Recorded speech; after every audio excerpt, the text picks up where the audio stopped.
when someone says to me, well, I want to channel, but I don't think I can, or we try a little bit and maybe they don't have an enormous success with it right away, it's because of those layers. And I know that as they remove those, they certainly are going to get a lift and hear from their guides. And so, yes, pulling off those gloves so we have the sensitivity to be touched by our guides and receive messages from them.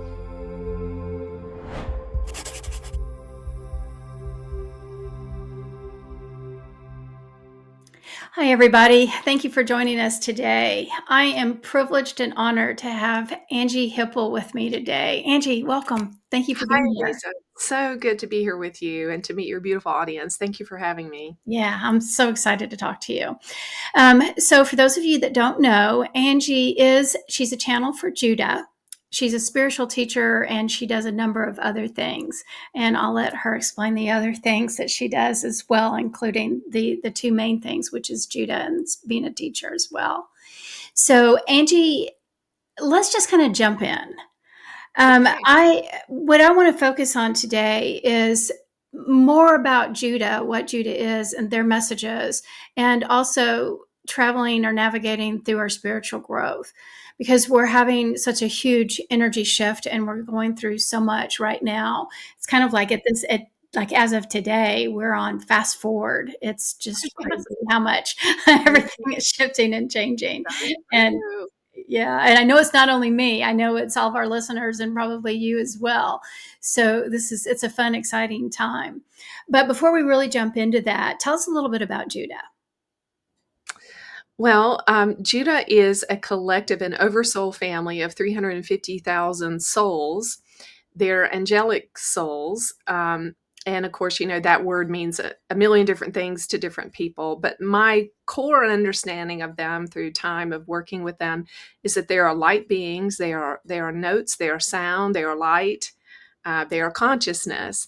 And they work together in complete and total coherence and harmony and unity, this oversoul family. So it would be kind of like if you've ever been privileged to see a swarm of birds, you've seen like thousands of them, and they manage to move together in total synchronicity, or maybe a school of fish. That's kind of how they work together as a unit like that. And so my understanding from Judah, it was an unfolding of years, and they kind of gave me the information as I was ready to hear it. But basically, I'm one of those souls, very ancient Lyran souls. And I incarnated as a human many lifetimes ago.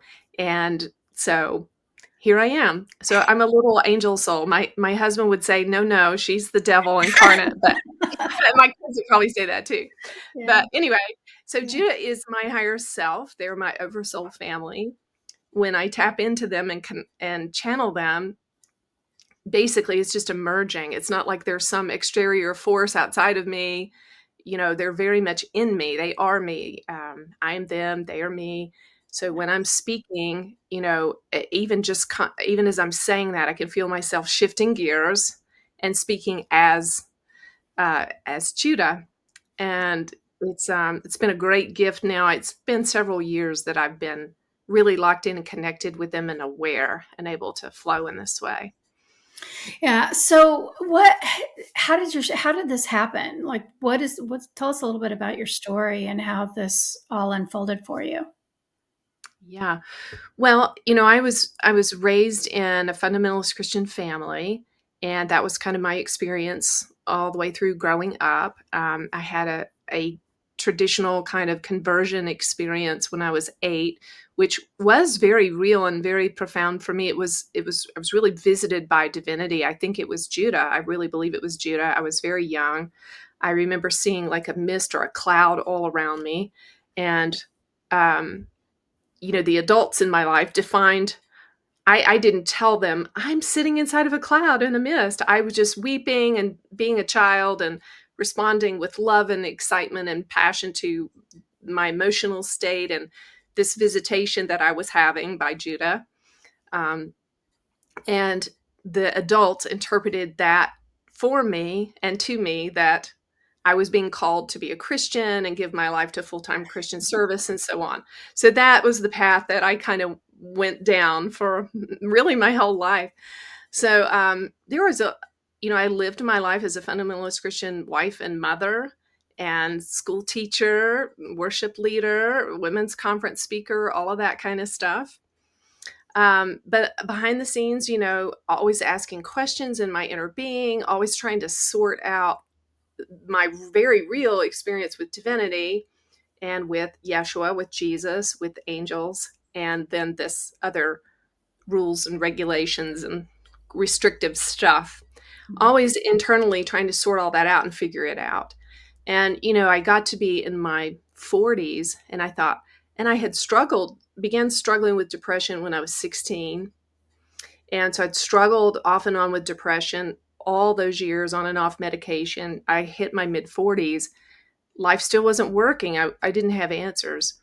So when my dad died, I had a really profound experience where he visited me, very similar to Sarah Landon's. My dad actually visited me in the few moments after he had died.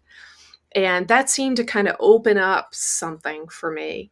And it started kind of a process of my life kind of crumbling. My ego just started kind of just collapsing like a dam breaking. Nothing worked. I had a big midlife crisis, I guess people would call it. It was an awakening. And my 27-year marriage came apart. I left my teaching career. I found a new partner and moved in with him. And he was the total opposite of everything I was. He was this left-wing guru, loving, hippie, new age, hippie dippy guy. My kind of guy. Yeah. Yeah, my For kind of him. guy. Yeah. So, it was a constant, like a ego stripping, having to look at it. My whole paradigm about the world and life just collapsed. So Judah came on the scene in this process. So I had several years of looking at myself, questioning my beliefs, revamping, sifting and sorting through my ideas about the world and life and God, and ego stripping, learning to meditate, listening to enlightened masters, which was quite scary for a Christian woman who'd been taught that, doing things like that might get you inhabited by demons. So I'd been doing this for a few years and COVID hit. I got really, really sick. I was sick. I had some crazy side effects. I was sick for 2 years. And so, again, 2 more years of ego stripping, meditating. It was all I could do physically. It was just sit in a chair, really, and meditate. Yeah. And towards the end of that, I really started having some big breakthroughs. And Judah came through one night, just like out of the blue, unexpectedly. This big, huge, booming voice. And I was totally overtaken by these beings, and they were speaking through my voice. I felt like a drill bit had gone through my third eye. It was profound and undeniable. I mean, there was no turning back. There was no way to not see or what had just happened. Yeah. So it changed everything. Yeah. Yeah. Well, it's interesting what you're saying because today, we're actually recording this in August, the middle of August in 2025. And today, there are so many energetic patterns that are shifting and changing. Mm-hmm. And you mentioned stripping away the ego. And we've been talking about this for years.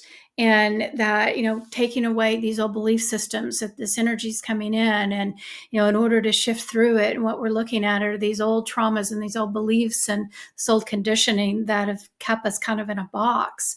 And, it's tied to our ego, in my opinion. I don't want to speak for Absolutely. everybody, but, in my Absolutely. opinion, that is kind of what forms our ego. And what you're talking about is the stripping away of the ego. And I think it's an extremely important part for people to understand exactly what you were saying. Mm-hmm. So we're going to go from what you said, stripping away the ego, to this place of how is Judah helping us and assisting us in Mm-hmm. this transformation? Are they helping to move these old belief systems out? Absolutely. So, when I talk to Judah and I'm working with people, I can almost immediately know with Judah's prompting if I'm listening to an ego aspect speaking to me and telling the story, or the higher self. And I can also notice and be aware when people are shifting back and forth between the two. So, this is one of the primary skills that Judith taught me that I love to teach, is how you discern the difference between your ego and your higher self. You have to get really clear about that, and really learn to feel into that and be aware. And once you know that, wow, you can just really make tracks. Judith's taught a lot about the ego. I like to think of it as a skeleton on which spirit hangs. Right. So if you didn't have a skeleton in your body, we'd just be a lump of skin and hair, Mhm. and just there would be no form or shape to us. So we need the ego. We need it. It's a skeleton within us. Then there's good ego and there's bad ego.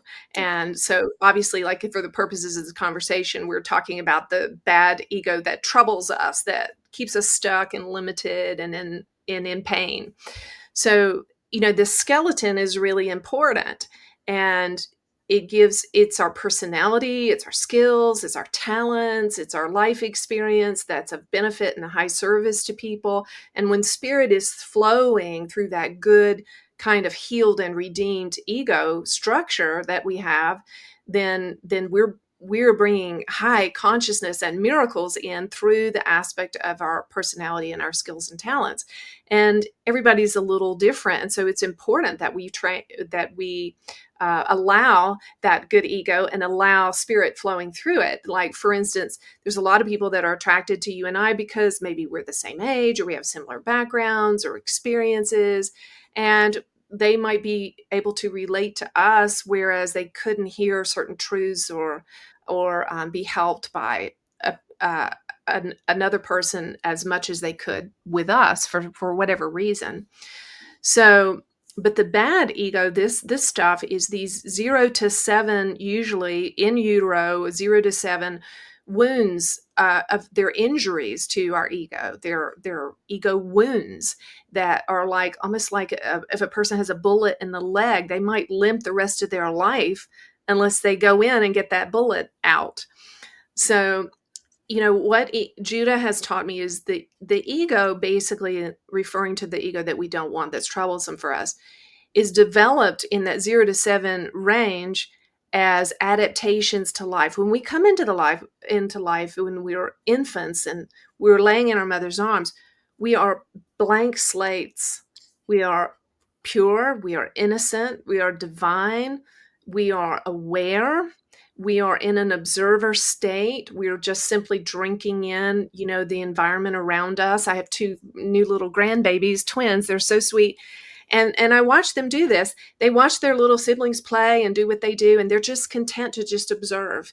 And they take in so much joy from that. And they're just drinking in every thought, feeling, impression, word, action, sound, color, drinking it in, and it's writing upon them. It's conditioning them, some for good and joy and love, and other things that are limiting. So, these, when in this 0 to 7 range, when we're born into this life, we don't have the option to divorce our parents, to divorce our caregivers, the religion, the community, the educational system that we're brought up in. We just have to make do with what we get, right? And so the injury comes to the ego. The bad ego forms when we are adapting our perfect, divine, beautiful, innocent self. We are giving up parts of ourself in order to get along, in order to survive, in order to belong, in order to feel connected, in order to feel safe. And the especially in a very toxic, dense culture that we're in, there can be a lot of ego wounds. And so what science, recent science is teaching us in the last 20 years or so, is that most people, the average healthy, kind of average, reasonably healthy, emotionally supportive home has about 200 ego parts that develop. And people that have really severe trauma, like sex slave trafficking, sexual abuse, homelessness, prisoners of war, they might have as many as 1,000 or more. And so these are like little subpersonalities in us, and they believe certain things about life. And so until we bring these out into the open and heal them, then it's almost like our life. Judas showed me that it's like our life is on these train tracks, and until we switch these tracks by healing our subconscious mind and giving it a new command, our life just runs on these tracks. So I'll give you an example. I was working with a beautiful young man who's in his 30s, has a beautiful family, wife, very hardworking, very talented craftsman. He's very well paid for what he does, but he struggles because there's never enough money left over at the end of the month. And even though he's doing a good job of taking care of his family and he sends money home to his family in Honduras, his mother and his siblings, he just can't get ahead. There's never enough to just relax and feel abundant. And he knows consciously that he deserves abundance. He knows it is his birthright. His higher self knows this, right? He feels and experiences a lack of limitation. He just hasn't had anybody come across his path that could tell him what to do about this. So what we did is we went back together with Judah and we looked into his childhood, that 0 to 7 range. And what we found there is we found little Angel, who grew up in Honduras. His father was an alcoholic. His father would drink up any money that the family brought in. And as a little boy, 5, 6, 7 years old, he would get out on the street and hustle for work. He would work and bring home the money that he made to his mom and his siblings to help keep the lights on and help keep them fed, while his dad just screwed everything up for them. And he even has an early imprint of his father hawking their TV and even selling their house, getting rid of their house. They lost their home. So little Angel, that was a serious ego wound to what I call the red ray, the root chakra. The root chakra is our need to feel safe, to feel loved, supported. We have a roof over our head. We have food. We have structure. And this is a real, genuine need. Everybody on the earth has this need. When that need is not met, especially when we're young, it's a serious wound. And it creates an ego personality, a mini me. And this ego personality for Angel looked like this. I have to work harder and harder and harder and harder. I have to hustle. I have to do more, be more. And the beliefs were the train tracks. He made some, in that hurt, in that wound of watching his dad waste his money that he was hustling for as a little boy. There were lots of beliefs that he picked up, like, it's all on me. I can't count on mom and dad. I have to work really, really hard. Um, Everything that I work for, my family will consume it and I will have to start over again. It's not enough. And so these beliefs become train tracks, and his life is running on these train tracks. This is true for all of us.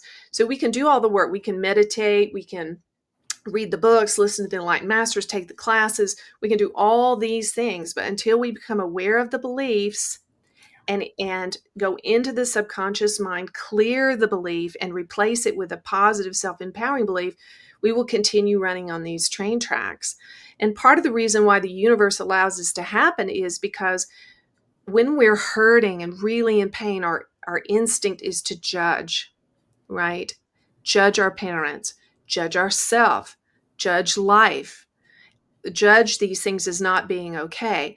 And so as our life continues on this same track and we become the thing we hate, or we reap it in a mate, we become our dad, we become our mom, or we marry somebody just like them, we begin reaping our judgments, right? The law of sowing and reaping, or karma.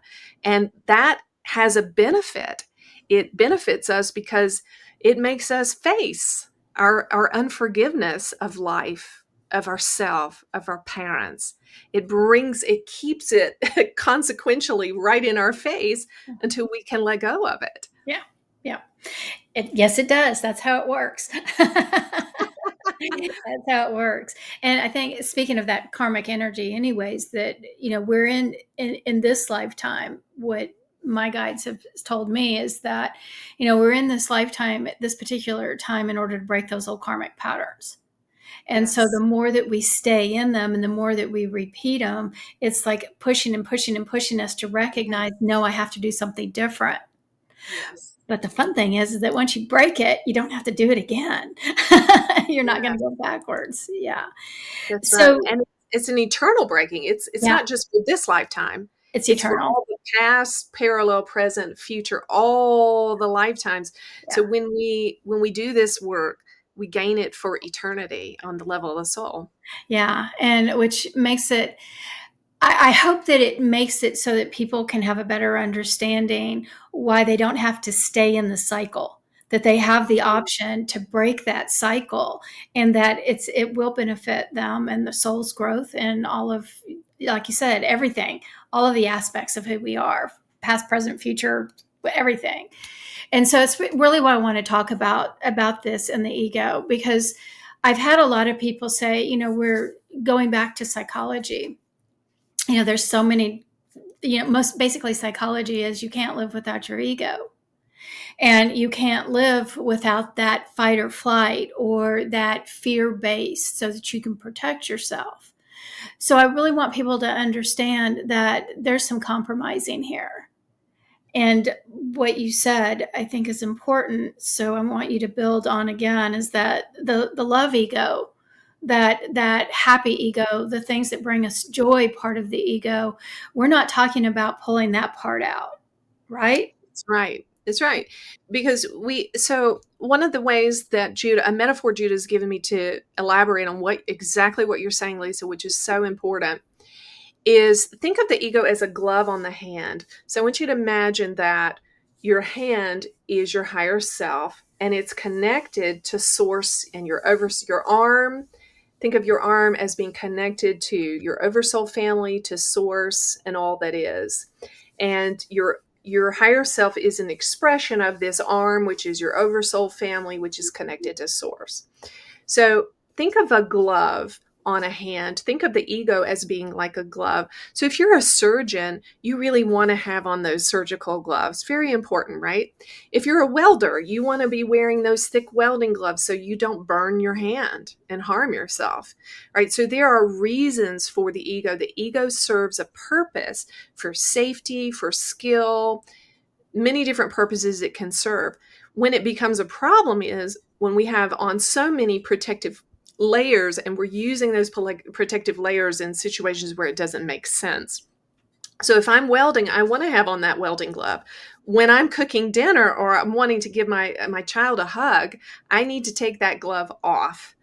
So, my understanding of enlightenment is people that are fully enlightened, their ego serves them, their personality serves them in the way they present divinity and let divinity flow to the world.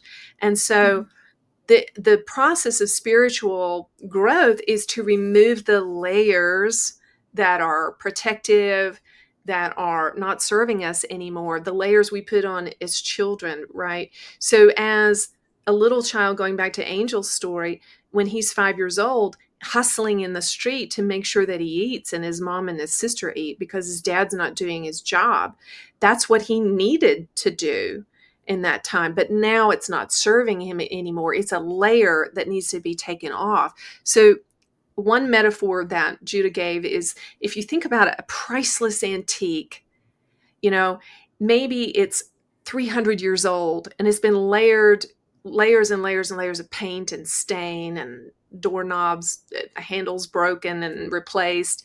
And it's wound up on the front yard in a garage sale with a sticker on it for $10. And the owner's just wishing somebody would just come by and take it off their hands. But what they don't realize is underneath all those layers is something priceless. And we are that way. We came into life as those. There's an old quote that I love that says, "You're never as wise as you were the day you were born." When we came in with Yeah. no protective layers, no need for boundaries, no judgments about anything. We're just there breathing and existing. That is our most enlightened state. Then everything that happens after that is like those layers of paint on the priceless, enlightened soul that we are. And so we're just in the process of removing that. And it is a really important work. And people say, well, I don't want to, I've been doing this shadow work for so long. I'm so sick of it. But, you know, we as moms, we know what this is like, right? Doing the dishes, doing the laundry, changing the diapers. This is what love requires, and so love for ourselves requires doing the repetitive and redundant work of looking inside. Why am I reacting this way? Why do I feel so much resistance on this topic? Why am I so upset by this thing that I see? Or why do I just need to fix this in my partner? Those areas of resistance and upset or discomfort, those are the very things, if we will go back into our own inner being and sit with ourselves and meditate and go into self-inquiry, we can find those young ego parts and heal them. And for me, a metaphor Judah gave me recently that's been really powerful for me. It's a little edgy, it's a little hard to hear, but it really helped me. Judah said in a channeling with someone recently, what would you do if you walked by your next door neighbor's house and you heard a child crying in the basement? Or maybe screaming and banging on the door? What would you do? Maybe you might walk on by the first time, but if it happened the next day and the day after, you would be knocking on your neighbor's door calling the police, right? There's no way we would let that slide. But yet, this is what we are doing to ourselves. Yeah. We have these young ego parts that are in pain. I was working with a woman the other day. When she was 3 years old, she remembers her mom and dad fighting, and then her dad taking his things and walking out the door, and she never saw him again. And she remembers in that moment while her mom and dad were fighting, she remembers stepping out in the middle of the floor in between them and dancing to try to get her dad to stop fighting and look at her, try to distract him from fighting so he wouldn't leave. And this precious woman she's probably our age. She's been divorced 3 times now, and she's still dancing for the men in her life, hoping they won't leave. Now she's conscious of that. She's an aware person. She's showing up for things like you and I and listening to the right stuff and reading the right books and doing the meditating. But the little 3-year-old in her does not know that. Yeah. That little 3-year-old has got to be brought up from the basement of her psyche, her inner being, her soul, and given a seat at the table and listened to and heard and comforted and understood. Mm-hmm. So, you were talking about psychology, right? So yeah, I mean, I was definitely on that bandwagon of, I'm sick of psychology, self-help, blah, blah, blah.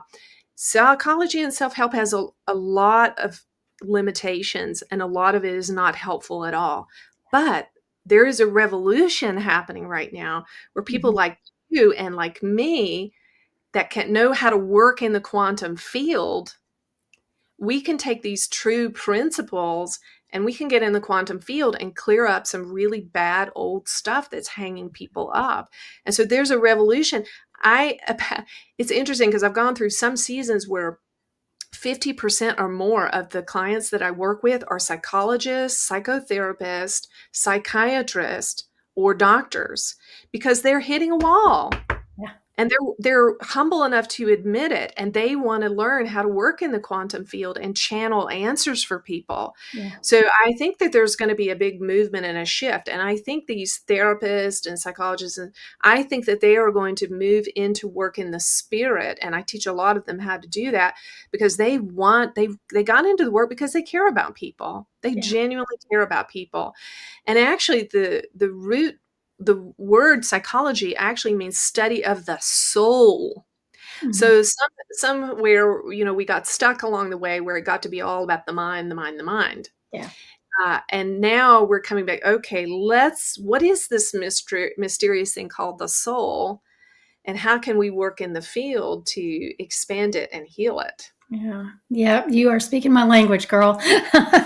Absolutely. And, it is amazing because I am already watching the field of psychology starting to pull in more healing modalities, mm-hmm. different techniques that's not just talking, but shifting the energy in bodies. Yeah. So I think that I think it's what we're moving towards. I think everything, is shifting and changing more towards the type of work that we do. either between psychology and medicine. I think this is going to be something that's really shifting, and it's unfolding right in front of our eyes. So the other thing, that it's okay. So we've kind of defined what the ego is and the parts that would be beneficial to let go of. Mhm. But how do we manage our ego? Mm. Well, the overarching attitude is so important, and that is total and complete love and acceptance of every part of this self, every part, the ugly, the beautiful, all of it. Total love and acceptance. So it's really important that we not demonize the ego or polarize the ego or think of it as an enemy, but understanding that when those parts show up that are so frustrating, so painful, keeping us stuck and in limitation, that instead of just feeling like, oh, I'm blocked, instead of going there, yes, are you blocked? Yes, those little parts, they do block. It's exactly what they do. um, I'll tell on myself a little bit.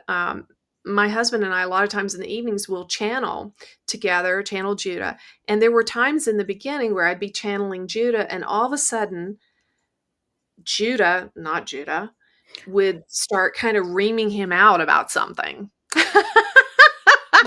Like, I don't know, like he didn't take out the trash, or I was like, what is going on? Well, I began to understand that these were ego parts in me. These were Yeah. things going on in my ego that I hadn't addressed, and they were hijacking my channeling and masquerading as Judah, and they were not at all Judah. And so when we feel blocked, or we go negative, or we're behaving in some way that we don't want to behave, this is a beautiful opportunity to go into that self inquiry. So we just notice it, we allow it, we accept it, we love ourselves in it, and we realize there's a reason why I'm acting this way. And so hating the ego, or hating our unseemly parts, our angry parts, our sad parts, our depressed Mhm. parts, our parts that want to die, that doesn't help. That doesn't help at all. What we have to do is bring those little children up from the basement and sit them at the table, hold them, love them, listen to them, ask them what they believe about life. The reason we've stuffed them in the basement in the first place is because we don't know what to do with them. Nobody's shown us what to do with them. So, yeah, and I got to get back to your question. Help me dial back in on what you. How do we manage our ego? Well, how do we manage it? Yeah. So we are gentle with ourself, total love and acceptance of the self when we're behaving or acting in a way we don't want to, and we feel the resistance, and it's that same old crap that we've been doing for so many years. We go in, we sit down the first chance we get. Well, the first thing I do is I say, Judah, will you please tag and treat this? I don't know what this is. I don't know if it's something from this moment or from my past or from past lives, but whatever it is, will you please tag it and treat it? The reason I say tag and treat is because our conscious mind processes 40 bits of information per second. Our unconscious mind processes 40 million bits of information per second. Mm. So there's so much going on in there all the time. Every you teach so clearly and beautifully about the field, Lisa. I love your teaching. And so in this field of our records, right, Mhm. is exactly as you said, every thought, feeling, impression, sound, experience we've ever had. So all that's down there in our subconscious mind. So when something's coming up and we're feeling, Ugh, we say, higher self, Judah, super conscious. We reach out to our guides. Please tag and treat this. It's kind of like if there's a herd of cattle and there's one that's doesn't you need some care, and you want to make sure that you can find it again, you put a tag on its ear Mhm. so that when it's in that herd of 1,000 cattle, you can find it again and continue the treatment that it needs. So this is what we're doing when that comes up in the moment. We don't have to get in there and excavate. We're not like, anthropologists that are dusting off dinosaur bones. That's not needed. This moment shows you exactly what you need to deal with in the ego. Mm-hmm. You know it when it comes up. You don't like it. It's not who you want to be. It's not aligned for you. So you ask your guides to please tag it and treat it. And then when I have time, I'll go back and I'll just sit down in a meditative state, and I'll just ask myself some simple questions like, I'll ask Judah, how old is this part? And I might feel an impression it's 17 or it's 25 or it's 3. And I will ask Judah, is this a current life issue? Yes. Is it a past life issue as well? Yes. Judah, are you able to clear it now? Yes, thank you. Or sometimes I get a no. And when I get a no, it's usually because one of those ego parts are trying to thwart. See, the ego, it wants to stay in control. And it would rather you die. It would rather you commit suicide than give up control. I deal with a lot of people that go into a spiritual awakening, they feel suicidal.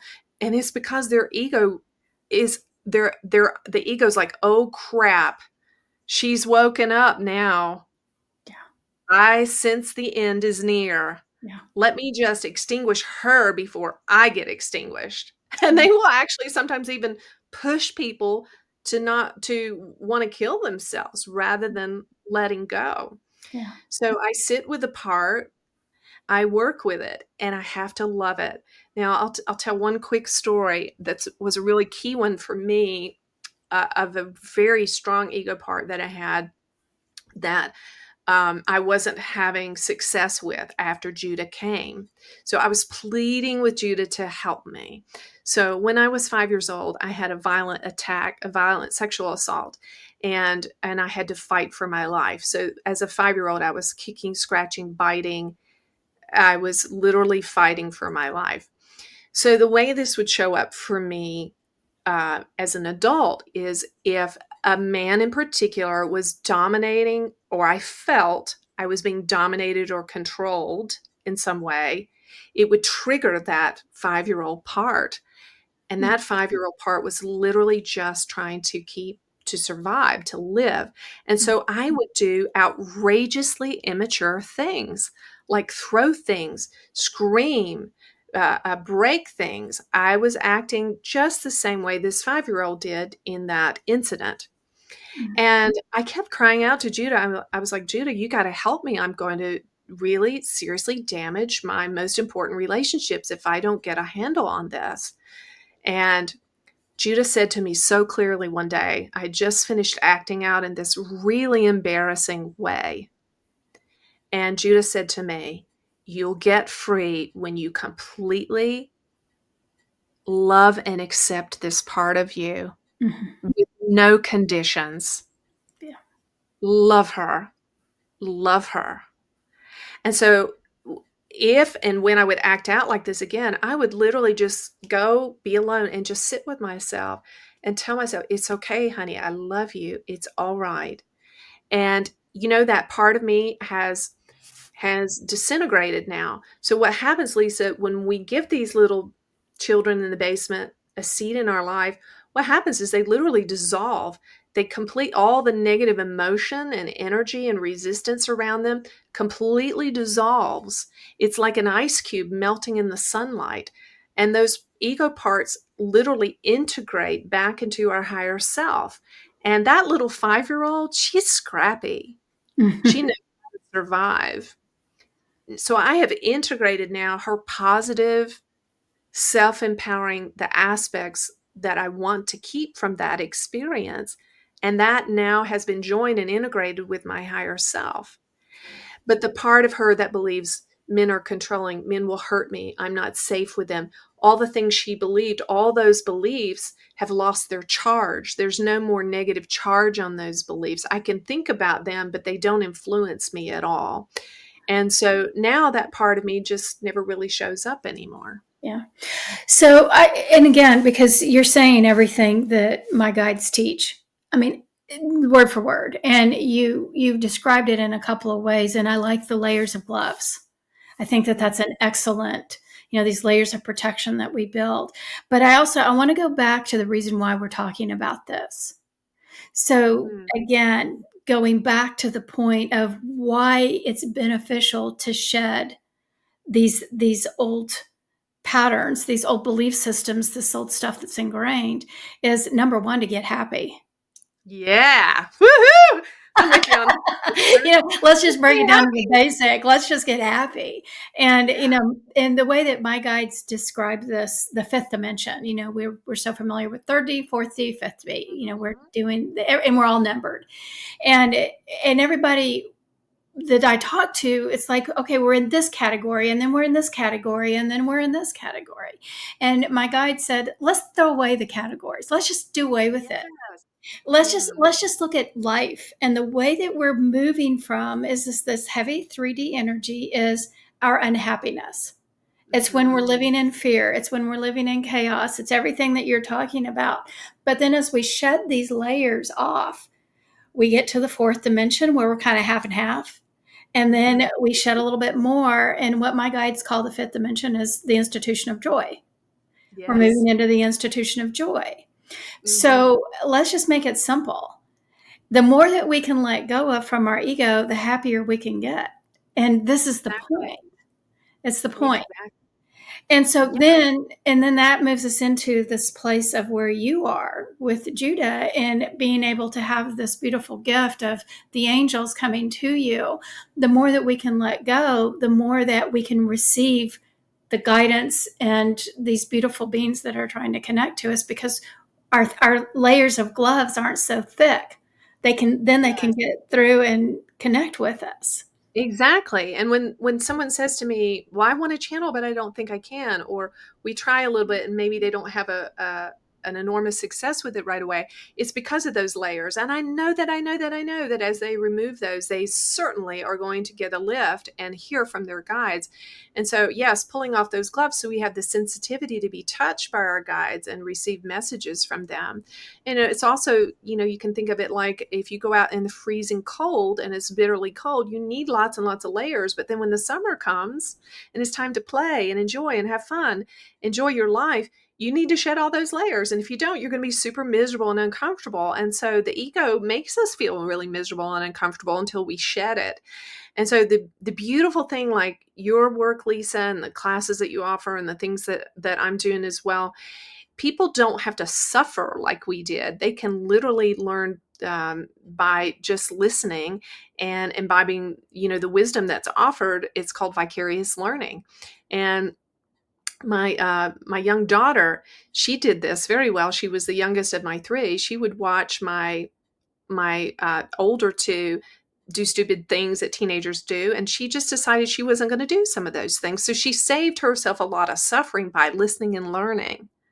Well, Lisa, I love what you said in the question. You said, why is this important, right? Doing this type of ego work. It is so important because it gives us the lift we need to receive even more connection and power from our higher self.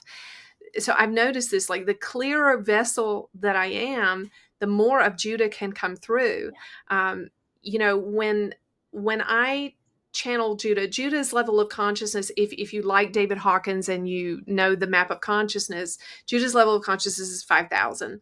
So when I channel them, my own personal level of consciousness goes up, can go up a couple, 300, 400 points. And so it's so elevating, right? It's so helpful. It does bring us so much joy and so much of an experience of love.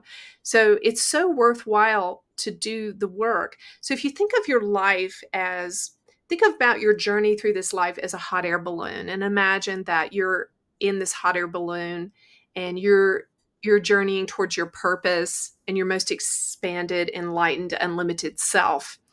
So the way you get that real lift, it's easy to fire a hot air balloon. All it needs is that pull that fire, right? And whoo, it just gives that lift. Well, all of us here showing up to listen to Lisa's beautiful show has that heart fire. You have that heart chakra. You're the kind of person, I mean, congratulations for being the kind of person that shows up to listen. I mean, if you're this far into the interview and you're still listening, there's some things I know about you. You're a person who's awake, aware, you're loving, you're compassionate, you want to be your very best, most enlightened self, you want to live your purpose. And so you've got that heart chakra fire to give you that lift in your life to make this journey. Where we get stuck is when we got sandbags on board. We've got ropes still tying us to the ground, and those ropes are the beliefs that are buried in the subconscious, like I'm not good enough, I'm not smart enough, there's something wrong with me, I'm broken. These kind of beliefs. And the sandbags are those old energies, those repressed emotions and old experiences that we still have on board in our basket. And so when we learn to work with ourselves properly and issue new commands to our subconscious mind and replace those limiting beliefs, it's like throwing off those sandbags. And all of a sudden we get this huge lift, and we're really flying high, and we're living in a really high vibrational state of consciousness. And then we have better perspective, right? When we have a lot of baggage and we're tied so close to the ground, we're just in the density and we just feel the pain of it all. But as we lift and go higher, we're less attached, we're less frightened by what we experience, we're in a safer, more elevated space, and we just have a broader vision of what's going on. Yeah. And so I think what you mentioned too is that, like when you're talking to people and people want to be more connected to their guides, and they talk about having blockages. Mhm. How do you feel about that, and what you find people's blockages are from connecting to their guides? Sure, sure. Well, almost on a weekly basis, I'm helping somebody comes to me and they say, I really want to channel. Do you think I'm ready? And we just jump in and try it, right? So they might even be in a channeling state. I can coach them into a channeling state and they're beginning to receive and hear the messages. And then suddenly they'll shift and say, oh, I feel blocked right now, or oh, I lost the connection, or I think I'm making this up. So when they say those, when they shift out of that high place, that where they're connected and they're hearing from their guides, and they say something like that to me, I know that there's an ego part that's been activated. And so this ego part, the ego again has a positive function. The amygdala's job is to scan for threat so that we don't do something stupid like put our hand on a burner or step out in front of traffic. That's its job, and it's instinctual, and that part of us never goes away. So when we begin channeling, the amygdala is saying, the ego mind is saying, we're in an unknown territory here, I'm not so sure about this entity, this Judah person or this guide. And it will throw up objections, and that's okay. It's just doing its job. So over time, if we're willing to work with it, that part of us will begin to relax and not feel so threatened. Mm-hmm. And so, what I teach people to do is when those things come up, when you're channeling and connecting with your guides, go ahead and address it right then. Um, Ask yourself in your inner being, or ask your guide, Judah, is this a part, an ego part? And you'll feel, yes. Judah, are you able to treat this ego part? Yes. Okay, thank you, Judah. Please tag and treat this ego part.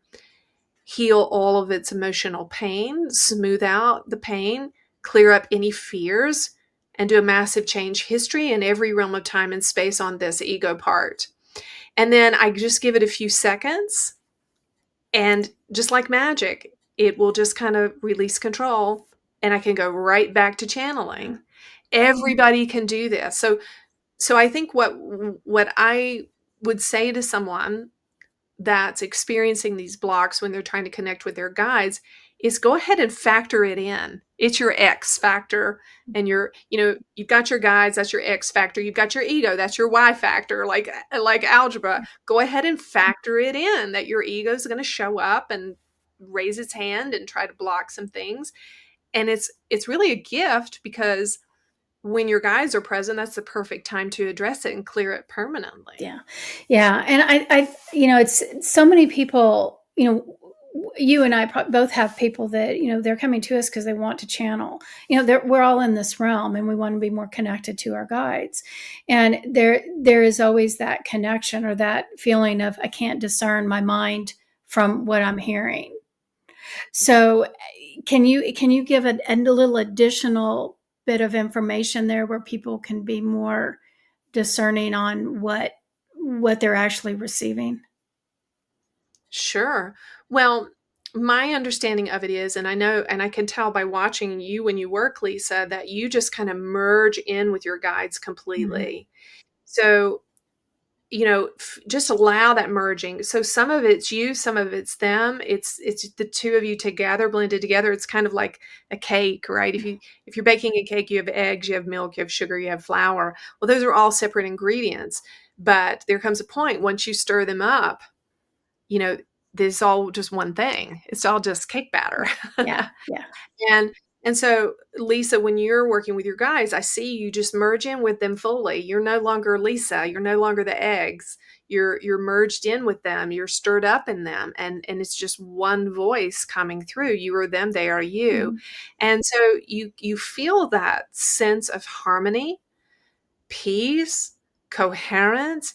You just know it. Mm-hmm. Nobody needs to tell it to you or explain it to you. That's how you know you're connected. When you feel that little angst or that fear or that negativity or that kind of judgmental things come out, then you know that the ego's kind of interjecting its Yeah, thoughts. And it's okay. I would say be okay with that. Like if you listen to my earlier channels as opposed to today, mm-hmm. many years later, my earlier channels had a lot more religious packaging Yeah, in them.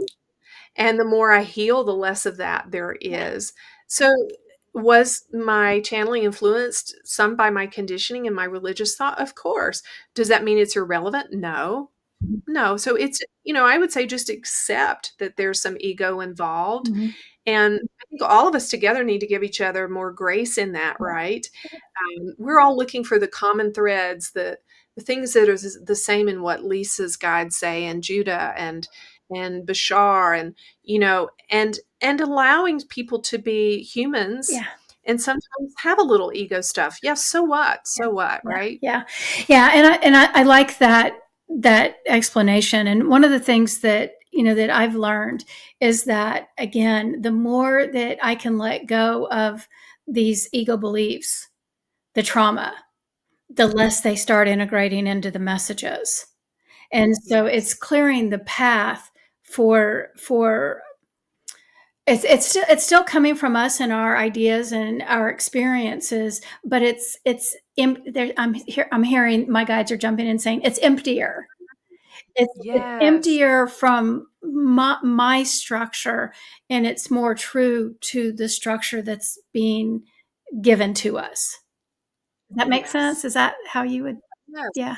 So another reason Yes. why it's really important, I think, to do this ego work for so many different reasons, not only just to get happy, but again, if you want to be channeling this connected to your guides, that you get more of the message that they're giving you without your interference in it. Is that fair to say? Exactly. Okay.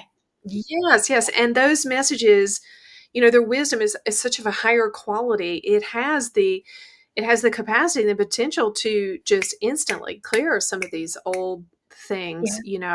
That's why my first go-to when I feel my ego stirred up is I just say, Judah, please tag and treat Yeah. this.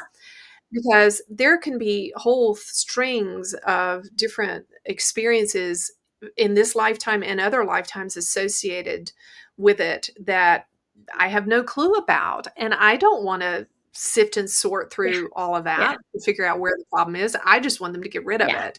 You know, what Judah's taught is if we have the fruit, we have the Yeah. root. Yeah. If we got the bad fruit, if we're doing the stuff that we hate, we don't like it, Uh-huh. there's a root Yeah. still. It's very simple. It's not complicated. It really is. It's that easy. Just you got to get down to the root and pull it out by the roots, and then it's going to be gone. So I want to make sure. And again, this has been a long conversation about ego, but I think it's really important because a lot of people that are just getting into this type of work are becoming more curious about what is it like to talk to your guides. I think it's really important for people to recognize that the majority of blockages that they have are due to their mind and the control that the mind has in interfering with the messages that are Mhm. being received. And I think you teach this information, correct? Is that right? Yes, I have a really inexpensive monthly subscription to a program called Judah Treats, where you can learn the commands You learn the commands to give your subconscious mind in order to heal it. So on the most tangible level, like when talking about the story when I was 5 years old, and the so what happened on a physical level? There was a neural network association developed in my brain, in my mind, and that part, that aspect, that neural network believes that it's in imminent physical danger and may die. So what happens is in my now moment, if something happens that's reminiscent or feels or smells or seems a little bit like that original incident, it will trigger that neural network, and that part of my mind takes over. And so, what I do in Judah Treats is I actually teach you how to command your subconscious mind to release that and clear that neural network, and replace it back in the mind, in the brain, with a different thought and a different belief, so that it stops acting out. So it is, and some people that do the work, not everybody feels it, but some people actually will feel like popping in their brain, or little electrical wires kind of tingling or popping in their Mm-hmm. mind. So it is like literal physical healing of the Yeah, mind. and it really is. And the way that my guides always show it to me, it's really we're unplugging and replugging. We're rewiring our brain, literally, and which is why we have a tendency to forget what happened yesterday because as we're going through this growth pattern and this shift, and we're letting go of these old patterns, it's literally rewiring our brain and what it's connecting to, so that we no longer go back to those old ways of being. I call it deprogramming. That's just really, we're deprogramming what's been. Exactly. Yeah. Exactly. And you're right on, because and that's, go back to the initial conversation we had about psychology. The reason why traditional psychology has not worked is because when someone repeats their story over and over and over and over, each time they repeat it, they're feeling the feelings again, and they are re-traumatizing Right. themselves with those same painful feelings. And so they're literally strengthening the neural networks. Mm-hmm. Now, there is a time and a place sometimes to share a story, but with someone like Lisa Mm-hmm. or an Angie that know how to tap in with your guides and clear that neural network, heal it on the physical level, and clear all the memory of it from your Akashic record. So it's literally, we're going into the records, finding that pain, Mm-hmm. rewriting the story so that you experience it Yeah, differently. absolutely. Shifting our vision, the way we see our perception. So, okay, so this kind of took us into a different direction, which is exactly where I wanted to go as far as finding teachers. Hmm. So, one of the things that I think is really important is to find a good teacher that you're in alignment with. And I agree. also being able to understand that, we're not gurus. We're Hmm. not the That's one that you're supposed to put us on the pedestal and bow down to us every time that we speak. that's So right. tell me about what your experience is and how you guide people in finding the teacher that's best for them. Hmm. Yeah, I mean, I really encourage people, if you are showing up for Lisa's show regularly and you really feel a connection, dive in and just imbibe everything she has to offer. What happens with, when we're listening to a teacher that we feel connected to, is because there's a bit of wisdom Mhm. there, and we sense it might work for us. And especially if we tap in enough to and try on these teachings and it starts to work, then we should stick around for a while until we really own that and make it our own. What real wisdom is when we've listened and learned from enough teachers and enlightened people, and we hit a tipping point where all that wisdom that we've heard, suddenly something happens and we synthesize it all, Mhm. and it just goes click, click, click, click, click, click. We synthesize it and it becomes ours, and we express it in our own really unique way through our own personality. So one of the skills that I teach is in our course is I teach people how to use kinesiology, which is it's a science, but basically you're using your body as a pendulum. You learn how to listen to your body and know the answer, and you have a definitive physical affirmation of a yes or a no for any question that you present. And then you can apply that task. So I use it with my fingers. So I program my fingers. This one means yes, this one means no, this one means I don't know. So I can really quickly, instantly get an answer. Is this a yes? Is it a no? Is it an I don't know? And I keep asking questions till I'm totally tapped in. And Judah speaks, my guides speak to me through this type Mhm. of kinesiology. And so I teach people, assess the level of consciousness of your teachers. I mean, you don't have to be anal retentive about it. I mean, if you just want to watch a podcast because it's fun and you enjoy it, do that. But if you're really wanting to grow your soul and you want to dive in deeper with a teacher, you can actually use this kinesiology to determine their level of consciousness, not to judge them, but just to decide if it's going to benefit you or not. Mhm. So, for instance, if your level of consciousness is, let's say, 350, which is the level of willingness and neutrality, but you really want to be a more loving person. You want to be unconditionally loving. You're tired of the way you rage at your kids or are mean to your partner or whatever. You really want to get this lesson of unconditional love. Unconditional love has a number. The number is 500 on the scale of consciousness. So you can use your kinesiology and you can evaluate what's Lisa Wetzel's level of consciousness? Oh, she's a 700. Or what's the level of consciousness of this course that Anjie Hipple's offering? Well, it's a 595. And and when you get that information, if you're wanting to be at that 500 level of love, you know that this course is likely going to facilitate that for you because it's a 595, Mhm. right? Or this teacher, Lisa, Mhm. can facilitate that for you. Mhm. Once you make a wise choice like that, dig in and stick, and don't let your ego, any young person that's ever lived with an enlightened being, back in the day, like my partner, he lived in an ashram with an enlightened being for more than 5 years. Well, anybody who's ever done that, has ever been in the physical, tangible presence of an enlightened being, will tell you that you fall in love with them. Yeah. You fall in love with them and you don't want to Yeah. leave, but it also pushes all your buttons. And all those young people that lived with those gurus, they have a moment where they pack their bags and they go Yeah. home Yeah. Yeah. because their ego just can't take any Yeah. more of it. Yeah. Yeah. Yeah. So, yeah, that's right. Who's the guru really? The guru is your higher self. Your higher self knows how, is fully enlightened, and your higher self knows exactly how to reparent those young, fragile ego parts, and it knows how to integrate all of that. And do we need teachers? Sure. I mean, absolutely. Mhm. Teachers can save us a lot of suffering, Yeah. but ultimately what they're teaching is to, and true teachers like Yeah. Lisa, true teachers are not pointing you to Right. themselves. They are pointing you back to your own inner being and your own enlightened state, and Mhm. they're simply there to help Yeah. you clear up what's keeping you from knowing Yeah. that. Yeah. And that's the goal. That's the goal. Exactly. Yeah. It all comes back to your inner truth and who you are.